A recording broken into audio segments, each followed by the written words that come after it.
ज्या दिवशी त्याला जायचं होतं दुसऱ्या दिवशी त्याच्या आदल्याच दिवशी त्यांची तयारी झाली ती आपण रोडनी जायचं, बाय रोडनी जायचं.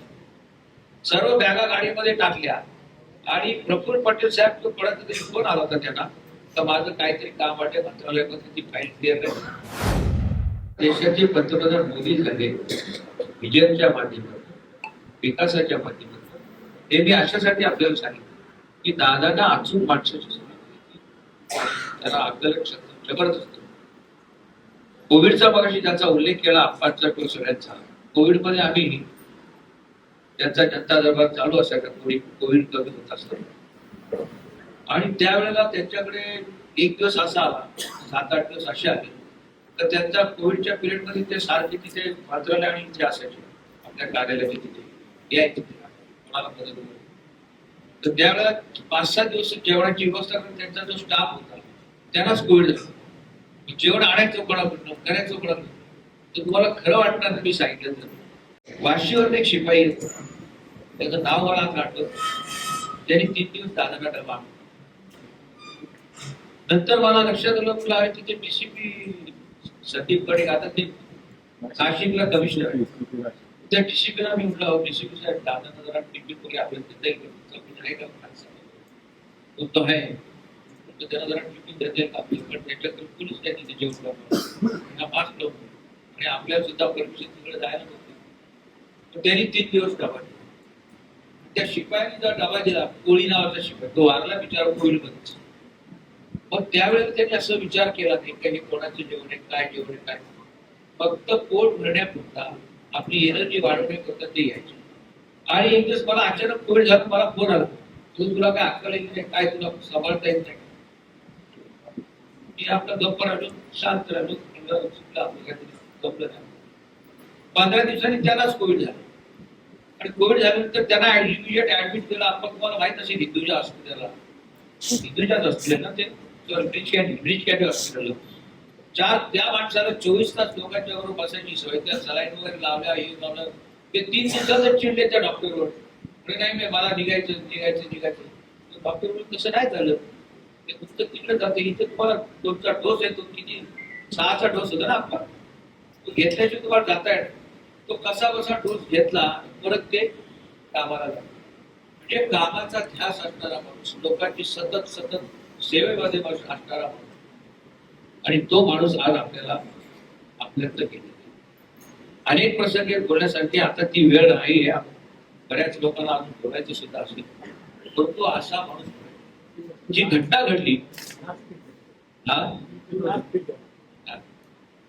तर आप्पा जी घटना घडली त्यावेळेला माझ्याकडे दर दिवसाचा त्यांचा कार्यक्रम यायचा कार्यालयात. तर मनवे म्हणून त्याचा ड्रायव्हर कम शिपाई सर्वच बघायचा. तो मनवे टीव्हीला पण बातमी आणली, ज्या दिवशी त्याला जायचं होतं दुसऱ्या दिवशी त्याच्या आदल्याच दिवशी त्यांची तयारी झाली ती आपण रोडनी जायचं, बाय रोडनी जायचं. सर्व बॅगा गाडीमध्ये टाकल्या आणि प्रफुल्ल पटेल साहेब तो कोणाचा तरी फोन आला होता त्यांना, तर माझं काहीतरी काम वाटेल मंत्रालयामध्ये ती फाईल क्लिअर नाही. म्हणून त्यांनी सेक्रेटरीला फोन लावला, सांगितलं ते कागदपत्र घेऊन परत मी आठवड्याभर काही इलेक्शनला जाणार आहे, ती फाईल आणायला 7:30-8 वाजता. तर त्यांनी परत त्या ड्रायव्हरला सांगितलं बाबा सगळे बॅगा उतरून टाक, आपण ते चॉपर घेतलंय, स्टार्टर फ्लाईट आहे, ते उद्या सकाळी 7:30-8 वाजता सांगा. त्या बॅगा त्यांनी परत काढल्या आणि 5 लोक पायलट, त्याचा एक बॉडीगार्ड आपल्या जाधव माझ्या दसऱ्याच्या वेळेला ते भुवाडला पण आले होते, ते जाधवने त्या जाधवनी कधीच दादांच्या शेजारी बसला नव्हता. त्या दिवशी तो दादांच्या शेजारी बसला सीटवर, आणि त्याच्या फोटो काढून त्यांनी घरच्यांना पाठवला. तो फोटो आज व्हायरल जो होतो ना त्याचा फोटो. त्याला कधीच आयुष्यात वाटलं नाही का माझं असं झालं दादांच्या. आणि बोलता 9:15 मला फोन, तर तुम्ही कुठे आहे, मला माहितीच नव्हतं काही. मी गार्डन मध्ये घरी गेलो, तुला काय झालं, काय होतं तुम्ही बोगेला बोलला, बोगे म्हणजे दादाचे प्रावेश. बोगे काय झालं, टीव्ही लावलं तर अपघात कसं दाखवलं, मी फोन लावतो, तो दादा गेले, म्हणजे काय झालं, तुझा ऍक्सिडेंट झालं, काय झालं काय, तो विमान आपलं. मला 2-3 तास काय समजेल ना काय करत, कारण ज्याच्या सहवासात गेली तू काय सोच बोलायचो 4 दिवसात, 5 दिवसात, 2 दिवसात, रोजच कधी लोकांना. ज्या दिवशी जायचं त्याच्या आदल्या दिवसाच्या आदल्या दिवशी मी बोललो त्याची प्रत्यक्ष भेटून आलो आणि अचानक गेलो. आता आम्ही गेलो बारामतीतून. मगाशी त्याचा उल्लेख पठार शेट्टी हजारोच्या संख्येने लोक चालत येत होते, गाड्या घेत होते, सगळं काय. लोकांचा विश्वासच नव्हता उपलब्ध आनंदचा. हे असं झालं ज्यावेळी फोटो व्हायरल झाले 2 वाजता. त्या फोटोमध्ये तुम्ही जर पाहिला असेल, मला इकडे पाठवला नंतर मी डिलीट करा. त्या फोटोमध्ये असं दिसलं दादाच्या हातामध्ये जे काढलेलं घड्याळ होतं ते त्याने हातात ठेवलं. असं या हातात काढून ठेवलं आणि त्याला समजलं होतं का आपलं काय ओळख ते राहिलं होतं असं मला. तीच त्याची ओळख. ज्या वेळेला हे पाहिलं सगळं फोटो पाहिले त्याच्यानंतर घरी गेलो. त्याच्या घरी ती माणसं त्या प्रमाणात पठार शेट पण दुसऱ्यांची काय म्हणजे अंत्यविधी दर्शन मी त्याचं दर्शन काय जशी त्या तशी व्यवस्थित नाही इथेच मार लागलेला आणि अशा अवस्थेमध्ये दादाचं डोकं जड हे केल्याबरोबर काय पीएम केलं. परंतु त्यानंतर ते माणसाला माणूस हळद हे कशासाठी मी सांगितलं तुला. बरेच त्याच्यावर आरोप केले त्याला दादाने कधीच जुमानलं. दादाला देवाने काय केलं याचा प्रश्न माझ्यासारख्या माणसाला अशासाठी पडतो. मी बाळासाहेब ठाकरेंचं फिरलो नाही, मी कैलासवासी वसंतदादा पाटलांचं फिरलो नाही. त्यांच्या अंत्यविधीला जशी गर्दी होती तशाच पद्धतीची गर्दी किंबहुना कमी जास्त म्हणण्यापेक्षा जास्त गर्दी त्यांच्या अंत्यविधीला आम्हाला पाहिला. 3-3.5 लाख लोक इथं आपली एखादी बैठक घेतली तर 500 लोक जमत. 3.5 लाख लोक तिथे आले आणि संपूर्ण बारामतीमध्ये शुकशुकाट. पवार साहेब बोलण्याच्या मनस्थितीत नव्हते. सगळं काय झालं घटना काय मुख्यमंत्र्यांनी त्याची चौकशी लावली, बाकीच्या देशातल्या मंत्र्यांनी त्याची चौकशी लावली. हे होत राहील. परंतु अजितदादा चौकशी होऊन कोणी दोषी होईल परंतु परत अजितदादा आपल्याला काय पाहायला भेटणार. मला या ठिकाणी आपल्याला सांगायचं का ज्यावेळी फिरणं झालं त्यावेळेला त्यांच्या कुटुंबासोबत राग सावरण्याचा कार्यक्रम होता आणि राग सावरत असताना ते गरम गरम सगळं होतं आणि ती हवा आली. त्या हवेमध्ये ती राग सगळ्यांना त्याच्यात ते 7-8 लोक होते त्याच्यामध्ये मी ते जसं लागलं तर आमच्या अंगावर शाळे सगळे बरेच लोक असतील, लाखो लोक असतील. परंतु दादा त्याच्यातच सुद्धा आम्हाला दिसायला. घरी निर्णय त्यांचा झाला की मी सर्व राग आपल्या विद्याप्रतिष्ठानला हे करा. कलश वगैरे येणार विद्याप्रतिष्ठानला त्यांनी सांगितलं विद्याप्रतिष्ठानला हे करा. देवावर विश्वास ठेवायचा का नाही ठेवायचा हे मला माहिती. परंतु अजितदादा म्हणाले होते की मी कर्म करत नाही. देव काय ह्या मी काय करत तुम्ही बाबा पूजा पाठ करायचं ते का. ज्या सुनेत्रा पवारांना कधीच वाटलं नव्हतं माझ्या नवऱ्याचा असा अंत, ज्या पार्थला कधीच वाटलं नव्हतं माझे वडील अशी झाले, प्रमोद विद्वाना कधीच वाटलं नाही आमचे नेते अशी झाले. ही अवस्था देवाने आमच्यावर. आता प्रश्न असा पडतो लवकर जाणं कार्यकर्त्याला वाटतं दादानी वेळेत यायला पाहिजे, त्याच्यापेक्षा जास्त वेळेत दादा येतात.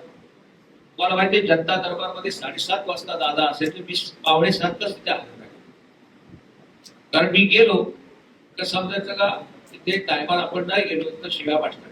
मी नाही बरेच लोक असे आणि स्पष्ट होतात. आपल्याला माहिती सगळे आपले परिचयचे लोक. सांगायचा मुद्दा एवढाच आहे की दादाचा वक्तशीरपणा कामाची पद्धत एकदम निराळी समजून ऐकून घ्यायचं. आणि मला नेहमी सांगायचं जनता दरबारमध्ये आलेल्या प्रत्येक माणसाला मी भेटणार आहे. तुमच्या प्रियला माझं सांगून टाक माणसाला परस्पर पाठवायचं. माझ्या घरी आलेल्या माणसाला प्रत्येकाला चहा पाणी झालाच पाहिजे. मी असो नाही तर नसो. ही पद्धत फक्त देवलीलाच नाही, बारामती हॉस्टेलला तीच पद्धत, काटेवाडीला तीच पद्धत, सहयोग बंगल्यावर तीच पद्धत आणि कुठेही ते गेले दौऱ्यावर तर त्यांच्याबरोबर 50, 100, 150, 200 लोक जे असतील त्यांच्यासाठी सर्व व्यवस्था करायला सांगितलं. एक दिवस ते संभाजीनगर म्हणजे औरंगाबादला गेले होते आणि तिथं आमची संघर्ष यात्रा सुरू.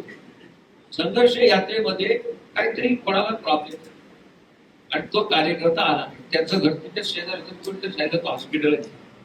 त्या संघर्ष यात्रेच्या वेळेला अजितदादा सगळ्यांशी चर्चा करत असताना मी हॉस्पिटलला कार्यकर्ता छोटा होता, सगळं करतो त्याला किती मोठी उभारी मिळाली. याचा अर्थ एवढाच मला सांगायचे, सामान्य माणसाच्या जीवनाशी निगडीत असणारे प्रश्न सोडवणारा, सामान्य माणसाच्या अडचणी सोडवणारा आणि आभाळा एवढा नेता आज आमच्या निघून गेलेला. आणि त्याच्या गाण्याने निश्चितच महाराष्ट्राची हानी झाली, राज्याची हानी झाली. देशातले बरेच लोक आले होते, केंद्रीय मंत्री अमित शाह साहेब आले होते, नरेंद्र मोदी साहेब तर ट्विटच केलं होतं, नितीन गडकरी साहेब येऊन गेले, बाकीचे राज्याचे मुख्यमंत्री येऊन गेले. आणि सर्वात जास्त रंजना गांधीला सुद्धा त्याच्या ते अंत्यविधीला आला. लाखोचा जनसमुदाय आला होता. त्याचबरोबर सर्व जाती धर्माचे लोक, ख्रिश्चन होते, मुस्लिम होते, पंजाबी होते, सर्व जाती धर्म. म्हणजे आम्हाला समजलं नाही दादा एवढा कुठा येतो. लोकांना कधी समजत गेल्या नियतीच्या पुढे काय चालत नसतं. आपण आपल्या परीने समर्थपणे काम करायचे सर्व प्रयत्न करूया.